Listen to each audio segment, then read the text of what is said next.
Izveidosim mūsu pirmo opartu darbiņu. Izvēlēsimies File, New. Pārbaudīsim, vai mums ir A4 formāts un smika krāsiņa. Smika, lai mums ir. Un nospiežam Create. Sāksim ar to, ka mums vajadzētu uzzīmēt kvadrātu. Izvēlēsimies tāpēc kvadrātu zīmīt, uzklikšķinot. Un uzzīmēsim kvadrātu zīmīt pa visu laukumu. Tajā brīdī, kad parādīsies diagonālā svītriņa, tas nozīmē, ka kvadrātam visas maliņas ir vienādas. Šo kvadrātiņu mums vajag izkrāsot melnā krāsā. Un viņam ir jānoņem apkārtlīnija. Šeit mums ir apkārtlīnija. Apkārtlīnijai mēs parādīsim, ka mums apkārtlīnija nav vajadzīga.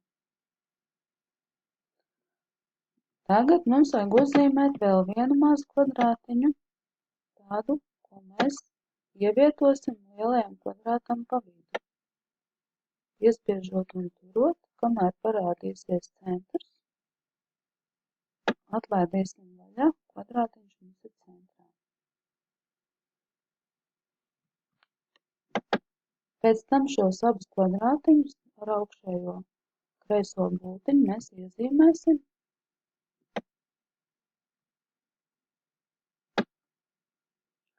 Un izvēlēsimies Object, Blend un Make. Pēc tam paņemsim Effect, Pathfinder un Exclude. Nākamais, ko mēs izdarīsim, paņemsim, atzīmēsim šeit uz labās būtiņas, jo mums vajadzētu atrast tikai viducīti iezīmēt. Un uzklikšķināsim vēlreiz, lai cits nekas nav iezīmēts, vai iezīmēts ir tikai viducīts. Nākamā lietiņa, ko mēs darīsim,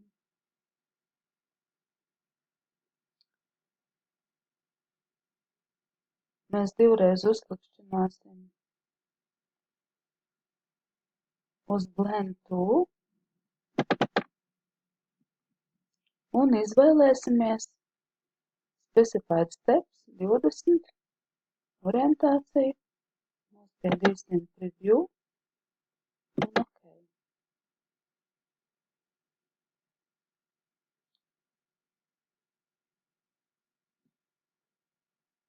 Pēc tam izvēlēsimies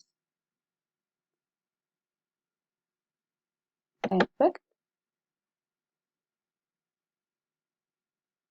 Distort Transform un Transform un izvēlēsimies leņķīt, nospiežot Preview.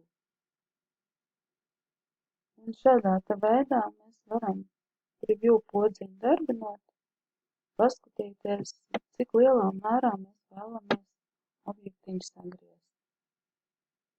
Kad ir mums vajadzīgais lielumiņš panākts, mēs varam arī pārvietot centru un veikt dažādas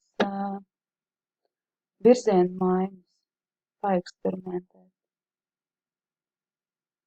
Tad, kad sasniegtais rezultāts mums apmierina, tad mēs varam nospiest OK. Nākamā lieta, ko mēs varam darīt, mēs varam nopeļot stūrīšus. Un to mēs varam atkal darīt, aizejot uz efektu. Tālāk izvēlēsimies Convert to Shape. Šeit un izvēlēsimies, piemēram, nopeļot. Izvēlēsimies Round Rectangle. Un šī momentiņā mums parādās atkal cipariņi, ar kuriem mēs varam variēt gan viducīšu atrašanās vietu lielumu, gan arī nopaļot stūrīšus mazāk vai vairāk.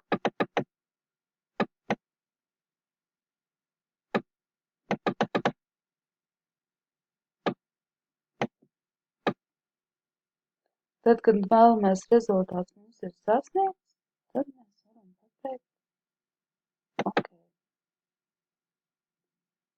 Katru reizi, kad mēs pielietojam kādu no efektiņiem, mēs varam pirms tam pārbaudīt, paskatīties, kas no tā izdodas. Mēs varam izmantot arī dažādus citus efektiņus. Bet pamatiņš mums šobrīd ir šāds, un tad tālāk jums ir vieta jūsu eksperimentiem. Paldies!